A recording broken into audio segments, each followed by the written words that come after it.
Hello, it is Jack Gill and welcome to Redmen Academy. I am joined by James McHale for today's video. Apologies for not doing a video for a few days. We've both been swarmed with university work and a lot of other things.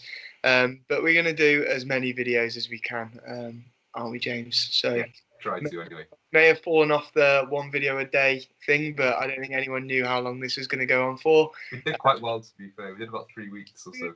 we did not too bad, and you know what? We'll still try and follow that, but we'll see. We'll see what happens. But just a different sort of video today. I just wanted to look. We've done it in a few ways already, but there's been some alarming reports in the last few days, James, about how this may be affecting footballers. Um, we both know as human beings that times are tough at the minute for a lot of people. Um, but looking at it from a footballer's perspective as well, they're also human beings. They're also going through very difficult, uncertain times. And though they may be on wages a lot higher than you and I, um, they're still having to take wage cuts and still having to deal without doing their jobs. And, you know, how might this be affecting footballers, James? I mean, obviously, you have that routine and you have that sort of like regimented lifestyle, which now sort of been thrown out the window a bit. Like you'll have your individual training plans, etc.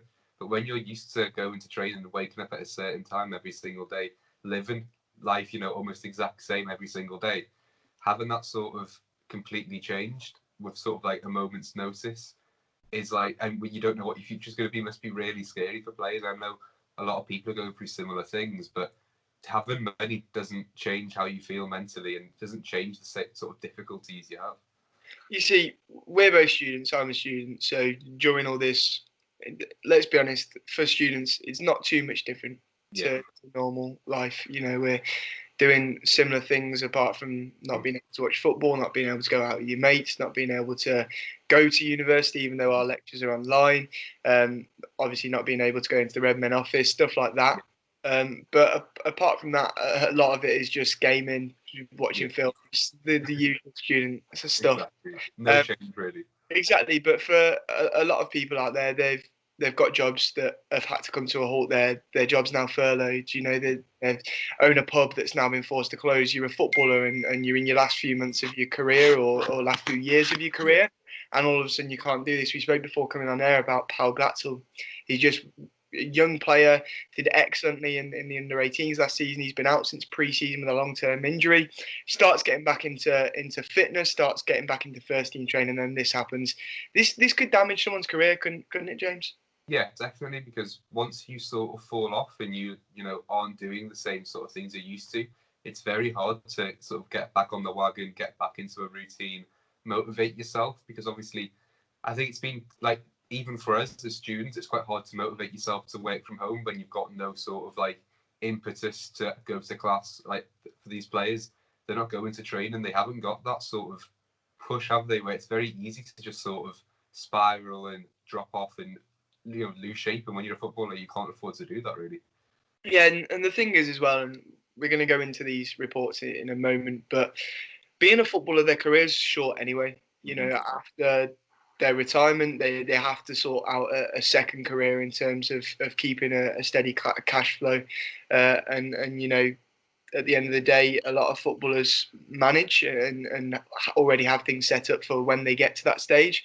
Yeah, But a lot of footballers, I feel, don't have that, yeah, and that's where you can get problems like these. So just read through this report. I found, first of all, obviously this time last year, there was a report by the BBC saying that a record number of footballers are seeking mental health support.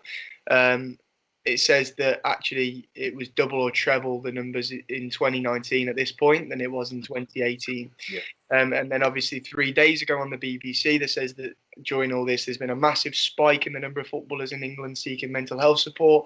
In the first quarter of the year, the Professional Footballers Association, the PFA, said that 299 players have had access support, and that's compared to 653 in the whole of 2019. Clearly, James, this is causing a lot of problems for footballers. yeah. I mean, people say football players have seen amount of money, but it's a very, very slim, percentage of players that actually earn a workable amount of money. A lot of these players in League One and League Two aren't on huge amounts of money. They might not even be earning, say someone working in business might be earning, might be getting sort of an average wage. So to have that slashed, and then as players in the lower leagues are expected to take a 25% pay cut, and that's been discussed recently, it must be really scary because you're losing a massive part of your income, and then also the physical toll of it as well. Yeah, you look at it from not a Premier League perspective now. You look at the likes of League Two teams and League One teams and conference, and most of them are being furloughed. You have the EFL and PFA propose that clubs in League One and League Two defer up to 25% of the players' wages, and it's the fact that these players don't earn anywhere near as the likes of Premier League players as it is. A lot of conference players have other jobs as well, but what if they're jobs can't be done during all this as well, and then their clubs can't afford their wages, and their clubs are actually struggling to keep being a football club during these times, which, as I've said multiple times on multiple videos in the last few weeks, James, that we are going to lose football clubs over this. It's going to be a massive thing, and if we're not careful, we're going to lose an awful lot of football clubs, and it's worrying, these figures, aren't they, James, with how many people are struggling during these times. Yeah, I mean, we know there's been obviously a rising amount of players who've been accessing help over the last sort of 3 or 4 years now since it sort of went to the mainstream. But you can imagine that these are only the players that have reached out. Imagine how many more players are actually suffering. And then when they see these things on Twitter saying, oh, well, you can't suffer because you're earning this amount of money, that must make you feel so guilty, thinking, well, I feel like this, but there's people out there that are feeling so much worse. And that must just build up. And it's a horrible cycle, isn't it, to be in? Yeah, absolutely, and that's why it's good to see the team unity still from Liverpool at the moment, and I'm sure it's happening with a lot of clubs as well. With regular Skype calls, Zoom calls with multiple people still doing their training, all the players still coming together, still having the bit of banter that they do at the start of the videos, and still maintaining a good relationship during all this. When a lot of footballers as well might not be lucky enough to be married, they might live on their own. I think Sergio Aguero lives on his own. There are probably lots of footballers that are on their own during all this and don't have anyone to turn to, just like there are a lot of normal people in the world as well that will obviously be struggling with all this right now. There's another one that came out today, a Guardian article saying that the number of footballers reporting symptoms of depression has doubled since the sport shut down because of COVID-19. FIFA Pro has found anxiety symptoms has also risen amidst significant concerns about the long-term impact that coronavirus may have on the football community. They did a study of 1,602 professional players, and they discovered that 22% of 468 female players and 13% of 1,134 male players reported symptoms consistent with a diagnosis of depression. Obviously, this is very worrying, and this shows that footballers absolutely are human beings, and throughout all of this, they're concerned, and a lot of people are saying, including you and I, are going, we want football back to help our mental health, and we want football back as soon as possible, so we got something to do with dealing with this. Whereas actually, a lot of these players are probably thinking, actually, don't rush football back because I want to make sure I'm safe when doing my job. Yeah. I mean, it invites unnecessary sort of pressure on players who they've got families, most of them. They have people that they want to care about, they want to make sure is safe, and they don't want to be getting something, bringing it back, and having it spiral from there. But then at the same time, you must feel fans are eager for football to return as soon as possible, and you can't really ignore that. It's everywhere, all over Twitter, it's all over YouTube. So it's a horrible situation. I know we're all part of it, and as much as we'd like to sort of be morally brilliant and distance ourselves from it, it's so easy to just get stuck into and think of us as fans when the players are really suffering, and it's shocking, isn't it, really?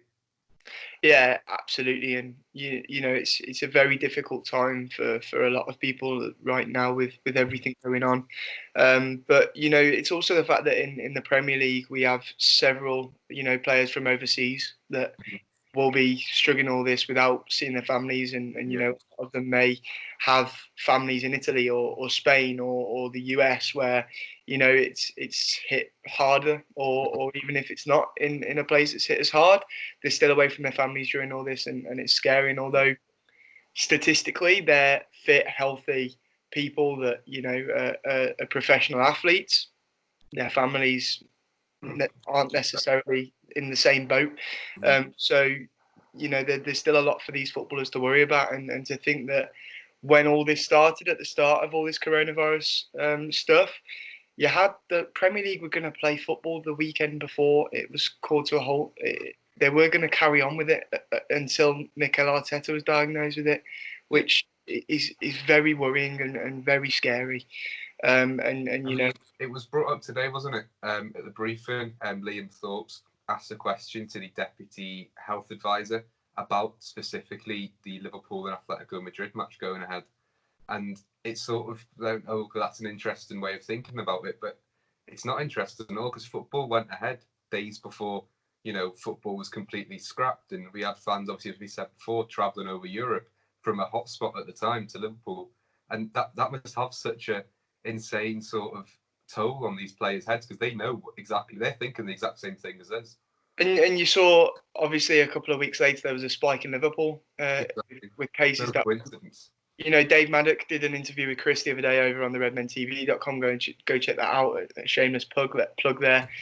But he did an interview the other day where he said, actually, Dave Maddox said that the whole time this game shouldn't be going ahead. He said Liverpool were saying that to the authorities at the time, but the authorities sort of said, "Oh, well, it's too late now." The same night, PSG Dortmund was behind closed doors in Paris, and there's a lot more things more important than football right now in the world, and I think there will be a big investigation into everything at the end of this to see what could have been different. And I know for sure that the Liverpool Atletico Madrid game will be a focus of that, because there is absolutely no way that game of football should have gone ahead with fans that night, or even at all.